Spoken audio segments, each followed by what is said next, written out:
Seja muito bem-vindo. Hoje eu te convido a assistir uma palestra que aborda muitos tabus da sexualidade e intimidade no judaísmo, pela doutora Sandra Zituni, psicóloga e sexóloga, e ela aborda o estudo dela sobre a sexualidade e como o judaísmo encara. Claro que em temas que envolvem a halachá, a lei judaica, cada um deve perguntar ao seu rabino como proceder, mas segue aqui uma explicação fenomenal e espero que você goste. Depois curta, aproveite para compartilhar para os seus amigos, se inscreva no canal e vamos lá.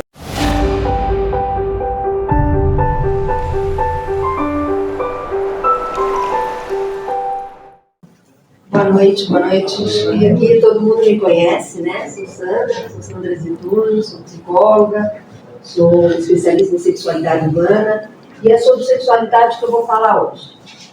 O que eu estudei no meu mestrado, né, foi como o judaísmo preconiza a sexualidade.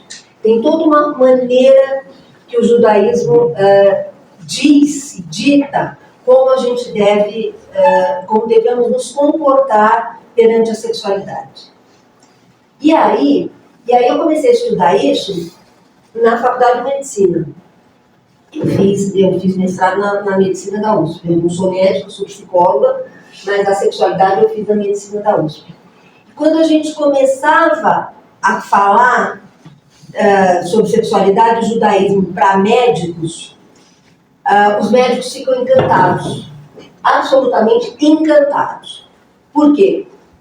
O judaísmo é das religiões, entre as três religiões monoteístas e até em outras religiões, o judaísmo é o mais liberal. Aliás, eu diria que ele é absolutamente liberal. Vocês querem ver? Vou fazer um exercício. Cada um de vocês vai fechar os olhos e vai pensar numa posição, numa atitude, num comportamento sexual que vocês acham que não pode.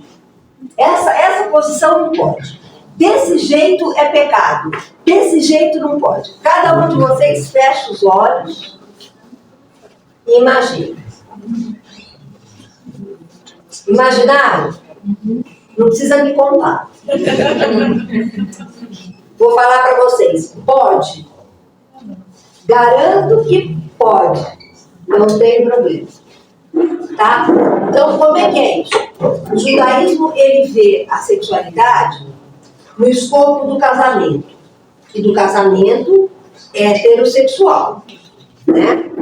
Mas, para o casal casado, é como o Rabino falou. A sexualidade é sagrada, pura, aconselhável, permitida, né?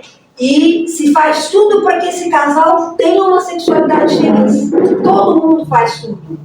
Os pais fazem, o Rabino faz, a Rebbe faz, a dona da mikve faz. Todo mundo faz tudo para que esse casal seja feliz. Qual é a questão da sexualidade no casamento? O que não pode? Muito pouca coisa não pode. Muito pouca coisa não pode deitar o sêmen por terra, né? É assim que está literal. Não pode, não deitarás seu sêmen por terra, né? Não deitarás com homem como se mulher fosse, né? E a questão da nidá, do período de impureza da mulher que você tem que respeitar, né? E o que é essa pureza? Se conta 5 dias da mulher menstruada, mais 7 de autoexame, são 12 dias. Aí essa mulher vai à mikve, se purifica e volta para o marido. Quando ela volta para o marido, é dever do marido, não dela, é dever do marido ter relação com ela e lhe dar prazer. Né? Agora vou contar por que a questão. Não deitará seu sêmen por terra, vai incorrer no quê? No onanismo, né? Que vocês lembram da história de Onan, que tinha que copular com a cunhada para que dessa cópula nascesse a descendência do irmão, ele se nega e pratica o coito interrompido, né? Para que ela não engravide. Essa é a história de Onã. Então, o coito interrompido também é chamado de onanismo, né? Não pode. Masturbação masculina, não pode. E vou só... E a questão da nidá. Do que nós... Gente, então, só para falar para vocês que no judaísmo, impuro não é o sexo. Sexo é sagrado, sexo é maravilhoso. Impuro é a morte. Por isso que é impuro o sêmen que não vira vida, por isso não pode desperdiçar. E é impuro o óvulo que não fecundou. Por isso ele é impuro. Porque ele teria virado vida. Não virou, ele é impuro. A partir daí a mulher tem que se banhar para ficar pura novamente. Então nós não temos nada com a sexualidade. Impuro para a gente é a morte. Só a morte. Tá? E a questão... agora, por que eu falei que eu falei da homossexualidade masculina e da masturbação masculina? Então agora eu vou contar, agora que o Rabino saiu, eu vou contar um segredo para vocês. Agora é segredo mesmo. Não tem nada sobre a homossexualidade feminina, não se acha nada. É uma generalização. Nem sobre a masturbação feminina. Também não se acha nada. É outra generalização. Por quê? Porque você não vai desperdiçar nada. Você não está matando ninguém. Faz sentido. Faz sentido? Então, voltando para a questão da pureza familiar. Quando a gente fala da pureza familiar, a gente vai falar com médicos, eles enlouquecem. Por quê? Por vários motivos. Primeiro, quem vai ensinar isso para a menina é a mãe ou a Rebbe. E aí ela está autorizando essa menina a sua sexualidade. Outra coisa, para fazer o autoexame, essa menina vai ter que relaxar para se tocar. E aí ela vai aprender esse contato. Autorizado, de novo autorizada. Ela vai aprender, a Rebbe vai ensinar de fato como é que faz. Né? E vai autorizá-la a fazer. Aí os médicos acham que, ai que maravilha, então nós não vamos ter dispareunia, nós não vamos ter vaginismo, nós não vamos ter... Não é bem assim, não é bem assim, a gente tem também. A gente tem o que todo mundo tem, né? Isso vai aparecer sim na clínica, mas muito menos. Muito menos. Infinitamente menos. Essa mulher, ela tem toda uma história de contato com ela mesma, que normalmente não se tem. Outra coisa. Esse casal que vai ficar 12 dias separado. Quando eu comecei a estudar sexualidade, eu queria estudar se você fizer se você tiver um acordo do casal, a minha hipótese era essa. Se você tiver um acordo do casal de privação, você vai aumentar o desejo? Aí quando eu levei essa hipótese, era essa a minha hipótese, era essa a minha pergunta, né? Quando eu levei essa pergunta para o meu supervisor, ele olhou e falou assim, mas que pergunta é essa? Isso é óbvio, claro que vai. Não precisa fazer, você vai estudar isso? Não precisa estudar, já está estudado, claro que vai. Lógico, se você tem um acordo entre o casal, você tem uma privação, você vai deixar esse casal privado por um tempo. É lógico que vai aumentar o desejo. Não precisa estudar, vai para casa. Aí eu falei, é verdade, eu vou contar para o senhor. Não é isso que eu quero estudar. Eu quero estudar o que acontece com um casal que vai estar interditado durante metade do mês. Esse casal já está interditado, comigo ou semigo, ele já está interditado por 12 dias. O que acontece com esse casal? Aí falou, como assim? Eu falei, esse casal não pode dormir junto, esse casal não pode se tocar, esse casal não pode passar objetos um para o outro, essa mulher não pode servir vinho para este marido, água pode. Porque os caras não são bons, só não pode servir vinho. Água pode. E durante 12 dias, qualquer um vai achar que é uma ideia genial, né? Você tem um casal interditado, um casal se olhando, um casal se desejando durante 12 dias e não pode. O que acontece com esse casal depois? Dizem os rabinos que a cada mês você vai ter uma lua de mel. Parece que vai mesmo. Se você testar, depois de 12 dias interditado, parece que vai mesmo, né? Fica claro. Então, essa é a questão do casal que vai cumprir a nidade. Outra coisa. Vou contar. Até falei pro meu filho hoje na hora do almoço. Outra coisa. Vou contar para vocês outro segredo. Quem não dorme em cama separada, casal que dorme em cama separada, não tem problema. Na nidade vai ficar separado.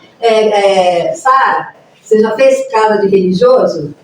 A distância entre as camas tem que ser de um braço, né? Tem que ser exatamente de um braço, que tem uma medida certa entre uma cama e outra, que tem que ser separada, vai dar tudo certinho.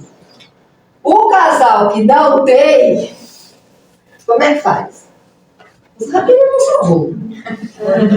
Você enrola um cobertor, faz uma trouxinha e põe no meio, entre o casal, para que esse casal não tenha contato. Ou eles são menos bobos ainda. Ou você põe uma criança no meio desse casal. Isso é fácil. Por isso que eu fui falar com meu filho. Gente, os rabinos não são bobos. Função de criança na cama é não deixar papai e mamãe transar. Nesse período ou fora desse período. Funciona bem. Por isso que criança não tem que ir pra cama. E aí a gente descobre que é tudo muito bonito, né? E a gente vê, eu tenho uma amiga que tem uma amiga. Ela tem uma amiga, ela é minha amiga, foi minha colega, depois ela teve um curso de sexualidade comigo e tal. E ela recebe mulheres na amiga dela. Ela agora está muito ocupada, mas tinha uma época que ela vivia atrás de mim, porque ela queria solução para tudo. Porque para tudo você acha uma solução. Quando eu falei que seja lá o que vocês tiverem imaginado, pode. E se não puder, a gente dá um jeito. Não sendo aquelas 3 coisinhas que eu falei, o resto a gente dá jeito. Para tudo. Isso é maravilhoso. Ninguém vai sair dizendo, ninguém vai educar que sexo é feio. Sexo pode ser privado, daí a vergonha. Não se fala de sexo porque sexo é uma coisa privada. Mas ninguém vai te dizer que é feio. Isso já tá bom. E vou dizer mais, uma coisa super importante. Sabe aquilo que vocês pensaram que não podia? Lembra que vocês pensaram que não podia? Vou dizer por que vocês acharam que não podia. Porque a gente tem 5.000 anos de galuta. E a gente já sofreu influência de outras culturas e de outras religiões. E tudo aquilo que a gente pensa que não pode, não é nosso.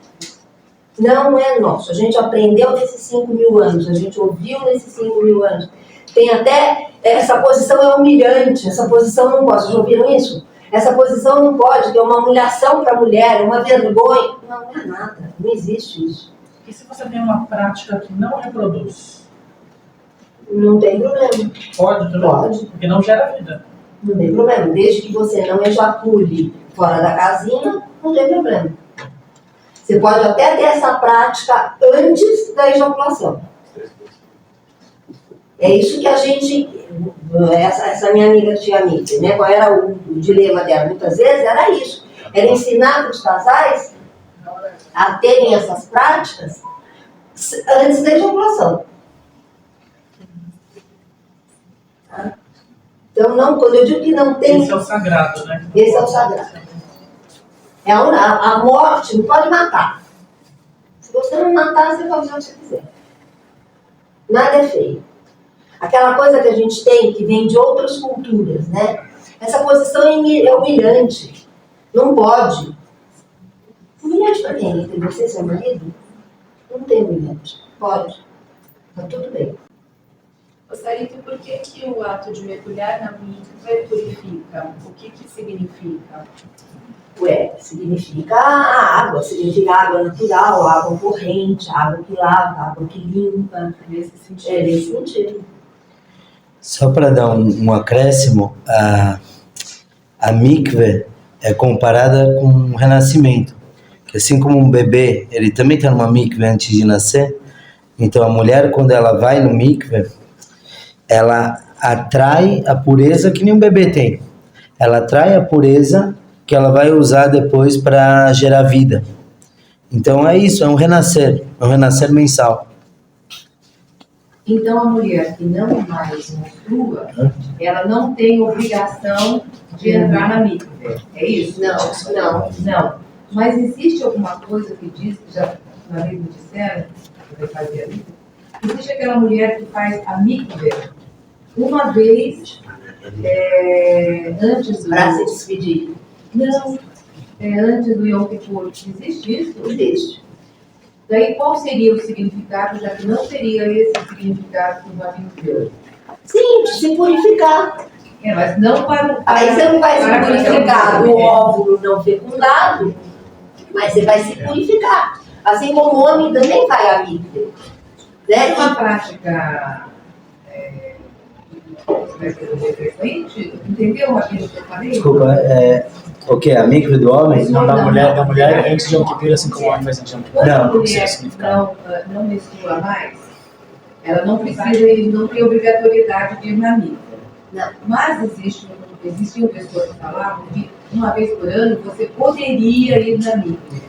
Isso existe ou não existe? Em muitas comunidades, sim, se vai antes do Yom Kippur. Rabat, por exemplo, não faz, mas muitas comunidades sim fazem. E outra coisa, não me lembro se a doutora Sandra mencionou, mas mulheres que nunca foram no mikve e já entraram na menopausa, também tem que ir uma vez na mikve. Pelo menos para adquirir essa... É o que chamam de vida. Não é diferente, porque você não precisa se preparar. Quando você vai na mikve, você tem que tirar esmalte. Essa aí é a diferença, você não precisa se preparar dessa forma para entrar na mikve, porque é uma mikve não de purificação. É de purificação, mas não de concepção. Isso. Você não vai estar mais a Deus. Interessante. Outra curiosidade, por que se vai à mikve à noite? A mikve só se vai à noite. Porque essa mulher que está purificada, né, que fez o autoexame, que cumpriu os 7 dias de autoexame, que fez toda a preparação, né, ela toma banho, ela corta a unha, ela tira o esmalte, ela se prepara, tem toda uma preparação, ela toma um banho, não só um banho, mas é um bom banho, ela vai para água morna para tirar toda qualquer sujeira mesmo que tenha. Essa mulher está muito sedutora. Muito sedutora. E houveram muitos estupros na história de mulheres saindo na mikve. Então, num determinado momento da história, se combinou que as mulheres só vão à mikve à noite, no horário que não tem homens mais na sinagoga. E por que depois tem que esperar mais 7 dias? Qual que é o significado? Antes da mikve. Não, porque depois dos 5 de menstruação, mais 7 dias. Porque são 7 dias, porque na verdade ela vai fazer o autoexame na procura de pequenos pontos de sangue. São 7 dias que se acredita que ela ainda pode ter algum sangramentozinho. Muitas vezes nem chega a 7. Muitas vezes, com 5 dias ou com 4 dias, ela já começa a não ver mais sangue.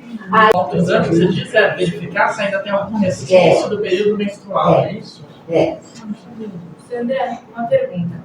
Se a mulher faz a micro por um óvulo que não fecundou, o homem que tem uma ejaculação que não tenha esse direcionamento por alguma razão, da relação que ele mantém, ou por uma razão própria, ou às vezes porque acorda, né? Talvez acordam ejaculados e tudo mais, ele deveria fazer a micro? Deveria fazer a micro? Sim. Sim, tem que estar Um homem, não, existe uma halakha chamada Takana Ezra, que um homem que ele tem uma ejaculação, ele não deve rezar e estudar a Torá antes de ir no mikveh, porque ele também ficou impuro. Isso é chamado no Talmud de Balkeri. Ele está impuro por conta dessa emissão, então ele tem que ir no mikveh. Mas não é igual ao mikveh da mulher, quer dizer, não tem tanta preparação, ou melhor, não tem nenhuma preparação, a não ser entrar no mikveh, e aí ele pode estudar a Torá. Aí isso se chama poluição noturna, só para dar os nomes aos bois, né? Essa perda de ejaculação se chama poluição noturna, é muito comum, muito frequente, né? Outra coisa interessante, isso até para a gente terminar, é a última curiosidade que eu vou contar. Como é que a gente orienta esses casais que nunca se tocaram? A gente, que eu digo, a gente, né, psicólogos, sexólogos, a gente orienta muitas vezes, a gente orienta Rebets, a gente orienta a dona da mikve, eu digo dona, mas é a cuidadora da mikve, que é muito bom quando, na verdade, essa cuidadora da mikve não é tão frequente, mas é muito bom quando ela é uma Rebets. Né? Muitas vezes não é, muitas vezes ela é uma mulher religiosa, né? Aí é menos preparada. Mas quando é uma Rebets, como é que a gente orienta esse casal que vocês imaginam? Nunca se tocou, né? Teve 5 encontros no hotel, no restaurante, no lugar público. Um casal pervertido, né? Como é que a gente orienta? Então, a gente orienta assim. Olha, você conversa com o teu casal lá e você fala para eles assim, eles não precisam se apressar, nem se assustar, né? Porque você pode imaginar o quanto esse casal está assustado, né? Muitíssimo. Não, né? Você conversa com eles e tenta combinar com eles que a partir do casamento eles não vão ter uma relação sexual. Não precisa. Precisa. A partir do casamento, eles vão namorar. E eles vão poder, a partir do casamento, ter um namoro liberal. Como a vida inteira eles imaginaram que os outros namoravam. Não é assim? Então agora eles vão namorar. Eles vão poder dormir juntos, vão poder ficar abraçadinhos, vão poder se tocar, vão poder pegar na mão, vão poder se beijar, né? Não precisa. E aí, você vai fazendo o quê? Você vai desensibilizando esse casal. Né? E se acontecer, ótimo, não tem problema, ninguém vai ficar na porta tomando conta, não é isso? Mas você vai...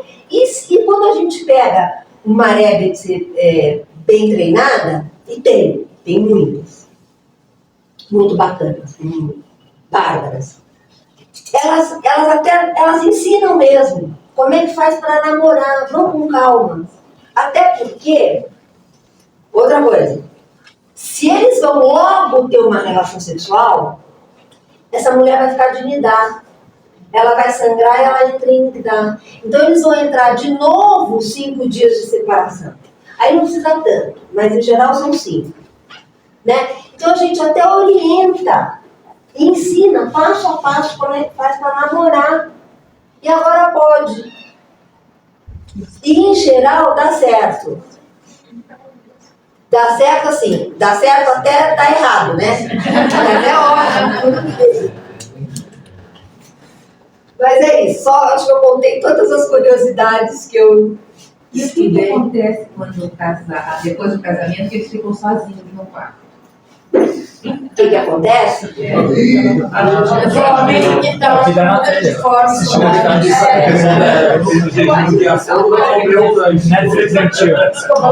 Como assim? O que tem uma acontece? imaginação, né? Do que acontece lá os dois, porque é a primeira vez que eles vão ficar sozinhos, né? Como é que é? Como é que tem uma série? Você imagina que principalmente essa menina, ela nunca mostrou o corpo dela para ninguém. Nem para a mulher da amiga. Porque a mulher da amiga foi uma toalha para ver ela só dos olhos para cima, né? Então, ela nunca mostrou para... Você imagina o medo e a vergonha dessa menina. No judaísmo, a relação sexual é feita os dois sem roupas, ambos cobertos com o mesmo lençol. Mas os dois sem roupa. Então, o que a gente imagina que aconteça é isso, né? Não, aquele. Não é isso. Nesse caso, não tem aquele momento que os 7 minutos? Os 7 minutos? Eles ficam juntos depois do casamento. É a primeira vez. Por quê? 7 minutos é o mínimo que se considera uma relação sexual. Por isso que eles ficam 7 minutos naquele quartinho, onde na verdade eles jantam, porque eles estão em jejum, pela primeira vez eles vão jantar juntos e sozinhos. Mas é 7 minutos, porque é o tempo mínimo que se... Já é uma preparação para intimidade. Para acrescentar um pouquinho, isso que tem outras religiões que falam votos na Rupá, não é? Que eles leem o noivo para a noiva, isso a gente faz no Hederichut. Geralmente eles se dão brachá um para o outro e se prometem outras coisas como que pretendem fazer na vida, não é? E eventualmente um primeiro... Não, mas... Tem 7 minutos. Mas assim... Não dá para discutir. Não, 7 minutos é o mínimo. Eu já vi gente ficar 1 hora lá, não sei o que eles têm tanto para fazer. Mas mas é o primeiro toque. E assim... Só para trazer uma coisa mais pessoal, no meu casamento, que geralmente você vê casais demorando muito. O que acontece é que os convidados... Depois é lá. Mas muitas vezes o casal demora e depois tem as fotos da família que são, na minha opinião, insuportáveis. São 70 fotos. Então, uma coisa interessante que minha, na época, noiva falou é o seguinte: 7 minutos são 7 minutos. Depois a gente aproveita a festa e a vida depois continua sendo, né? Tem gente que tá muito afoito e já quer namorar tudo que a doutora falou, já quer no Hederichut. Os casais mais ponderados falam: olha, a gente vai ter um primeiro romantismo que não tivemos até agora.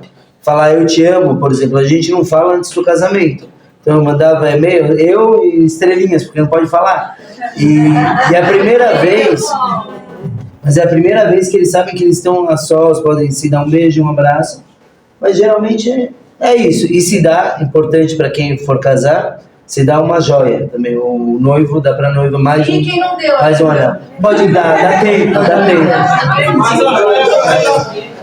Tem 170 anos para dar. Tem. Se não quer ter filhos durante um bom tempo, precisa de permissão rabínica? Precisa. Sempre, até depois de ter filhos. Precisa. Pelo resto da vida. Tem que ter, assim, procriar é a coisa mais sagrada que tem. É a primeira mitzvah que aparece na Torá. Logo no começo, Deus criou o homem e falou, procrie. Então, para ter uma permissão para não fazer, tem que perguntar para um rabino, tem que ter um bom motivo para isso. Então, tem casais, a mulher está fazendo algum tratamento com algum remédio que possa causar problemas na gravidez, tem vários fatores que podem atrasar um pouco. Mas, assim, casar sem ter intenção de procriar... Não, E a mulher, depois que achava a idade fértil, como que segue a vida sexual? Aí pronto, aí você está liberada. Aí você não vai mais à mikve, você não está mais interditada, você não tem mais a interdição. E aí está liberado. Aí é só por... Então, a questão do judaísmo é com a morte, aí não tem mais morte. Então acabou. É só combinar as quartas-feiras, como você falou. Assim, no café da manhã, já deixa um bilhete, eu recebi. Você já deixa um bilhete. É hoje. Se o homem só pode ter relação com a sua esposa, Sim. e a esposa não menstrua mais, não estaria liberada a masturbação dele? Não, mas ela não menstrua, não, ela pode ter relação sexual com ele sem menstruar. Sim, mas de qualquer maneira, ele não vai procriar. Não faz mal, mas aí não tem problema. Aí tem uma interdição já biológica. Aí não tem problema. Um casal. Mas a relação masculina pode. Não, Se a parceira não está mais. Não. Quero fazer uma pergunta. Teoricamente, ele pode ter essa parceira para sempre. Ela vai ser parceira sexual deste homem, a menopausa não impede a parceria sexual. Ela vai ser. Mas não foi isso que eu perguntei. E ele realmente. Não, Que ela não vai procriar? ela não vai procriar, então esse desperdício de Não, sêmen não. não é esse desperdício de sêmen que vai causar Não, isso não a é um morte de desperdício uma de sêmen. eventual. Mas isso não é um desperdício de sêmen. Não é um desperdício de sêmen. O casal que tem uma mulher menopausada, portanto ela não vai engravidar porque ela é menopausada, e esse casal tem relações sexuais, isso não é desperdício de sêmen. Pode até Engravida porque engravida, é circunstancial. É fisiológico, é circunstancial. Um casal, mas eu vou dizer, A Sarita Desculpa, só um minutinho. um casal. Esse casal, vocês estão dizendo. Fala mais alto, Sarina. Um casal, né? Como vocês estão dizendo, que casa para procriar, que é muito fácil. Um dos dois, por algum motivo, não pode. Não pode ter filho. O que diz a Torá? Assim, vamos dizer que se fosse a mulher que não pode ter, não pode engravidar, qual é o caminho correto pela Torá? É separar, é A Alahá é a seguinte: um homem estéril só pode casar com uma mulher estéril, pela Alahá. Agora o casal, eles casaram 10 anos sem filhos, pela Alahá tem que separar. Hoje em dia não acontece esse divórcio, porque na verdade a obrigação de procriar é do homem, não da mulher. A mulher não tem essa obrigação. Se ela quiser ter relação só por prazer a vida toda, não tem problema. O homem tem a obrigação de procriar. Então, se ele casa e a mulher não consegue por 10 anos, deveria se separar. Tem uma história bonitinha só de um casal que não conseguia ter filhos por 10 anos, se amavam muito. Então foram para o Arizal, cabalista, e falaram: Rabino, o que a gente faz? Ele falou: a lei é que tem que separar, mas vocês se amam tanto, então vocês devem fazer uma festa de divórcio. Assim como vocês fizeram uma festa de casamento tão bela, tem que fazer uma de divórcio também. E como eles se amavam muito, realmente o marido fez uma festa muito, muito bonita. E charbeu, bebeu, ficou chique. No meio da festa ele olhou para a esposa, ele era muito rico, falou: além de tudo que eu vou te dar, leva daqui da minha casa o que você quiser para a casa do teu pai. O que você quiser. Bom, continuou a festa, ele bebeu, chumbou. No dia seguinte ele acordou e ele estava na casa do pai dela. O que eu estou fazendo aqui? Ela falou: você falou que eu podia pegar o que eu mais quisesse da tua casa, o que eu mais quero é você. Então eles voltaram para o Arizal, falaram: e agora? A gente divorciou, mas continua esse amor muito intenso.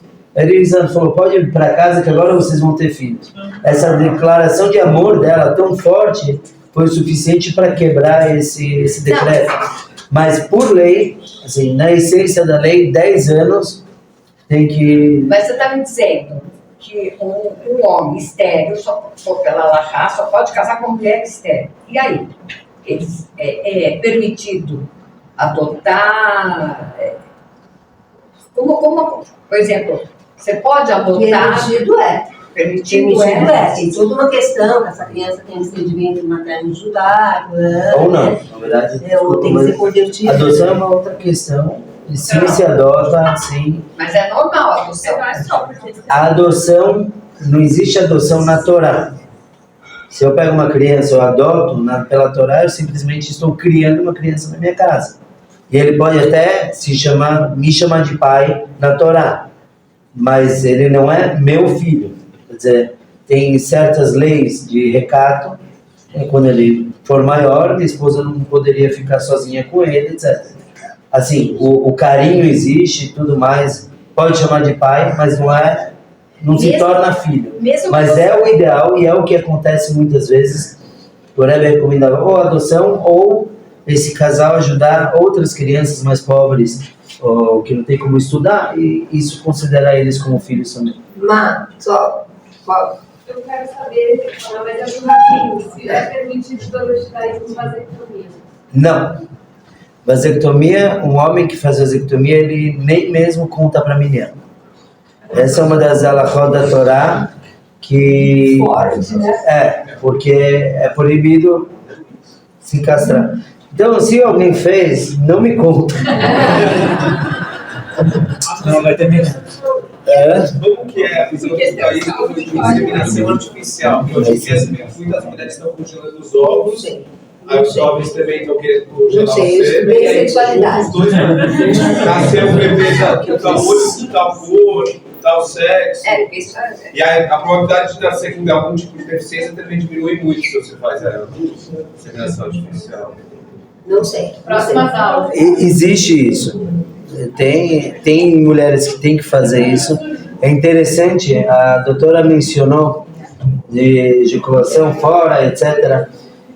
Como que faz inseminação artificial? Então tem um masguiar que ele... Calma. O homem ele faz essa retirada num laboratório. Tem um masguiar que acompanha o sêmen o tempo todo, quer dizer, sabe, está lacrado. Ele tem a chave, não sei que aparelho eles usam, porque você não pode perder nada, não pode descartar nada. E mais ainda, tem que tomar cuidado para que todo o produto vá para a mulher dele. Porque se usar, digamos que é um produto muito bom e usam para outra mulher, você tem irmãos nascendo por aí que nem se conhecem. Agora eu vou contar uma história. Não, pode perguntar. Pode acontecer, Há né? De 3 casar anos impossível. atrás, como sabia-se que um homem era estéril e uma mulher era estéril, se ambos, os casamentos não podiam. Pela observação. Antigamente, como se Pela sabia? observação. Não. Na verdade, não se sabia o que a gente tem acesso hoje em dia. Hoje em dia a gente consegue descobrir muito mais. Mas antigamente era muito mais fácil culpar a mulher. A mulher é estéril. Não, porque Antigamente. esse homem Mas hoje, deveria se casar com uma mulher estéril. como você sabe, um homem, por exemplo, que ele ele sofreu um acidente, a vasectomia foi automática. Quer dizer, Mas eu vou contar agora uma história bonitinha para encerrar. Tem uma autora que eu gosto muito, que se chama Raquel Nemes. E ela tem um livro que chama-se Conversas com Meu Avô ao Pé do Fogão. E uma das histórias mais bonitinhas dela é a seguinte. O avô estava velhinho, o avô dele era rabino, ele estava velhinho, e a avó morreu. Iam tirar ele da casa dele e levar ele para uma casa de idosos. E ele deixou desmontar a casa, desfizeram a casa, tiraram as roupas dele e tal, e ele só quis guardar uma caixinha.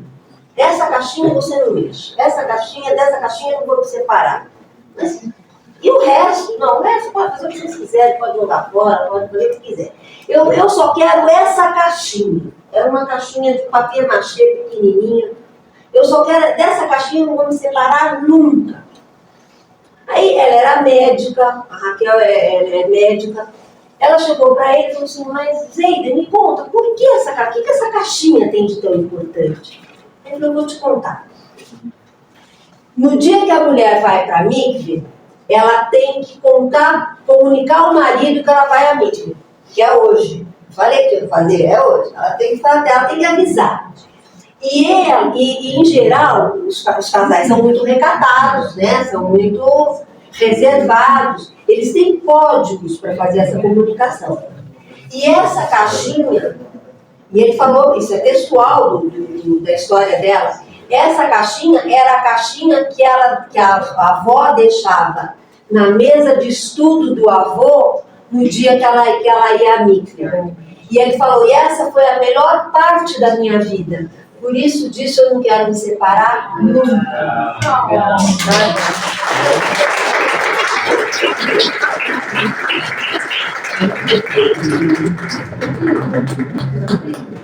Escolha, legal. Fala, Gina.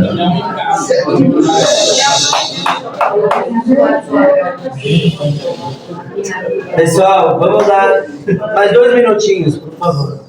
Só para eu entender um pouco melhor a pergunta da coisa. Falou sobre vasectomia. Tá, eu entendi que não pode.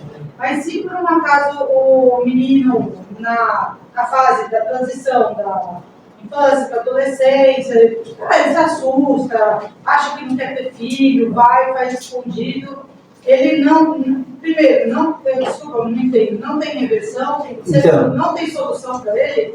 Tem vasectomia que tem reversão, dá para reverter, quer dizer, se ele fez, tem que fazer a reversão, e assim, se ele fez, entendeu?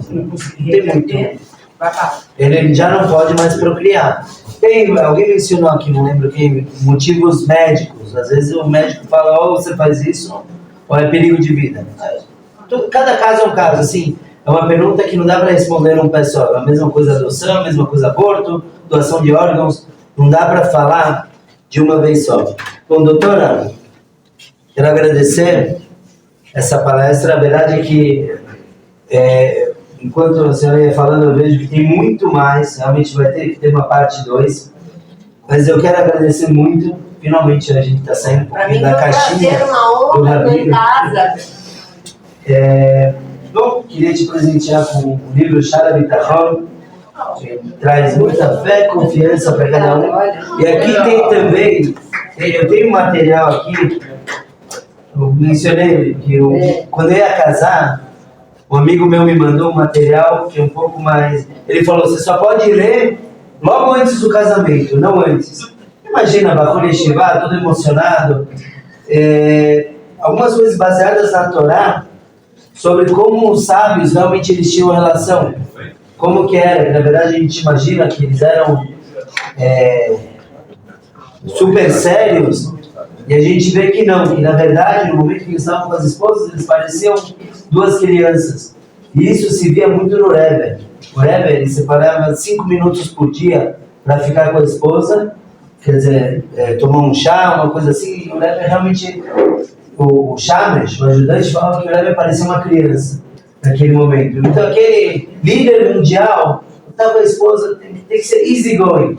Então, eu tenho aqui para a senhora dar uma lida, e quem quiser depois, no privado, eu mando uma fotografia da senhora. Gente, para mim foi uma honra enorme. Com a foto.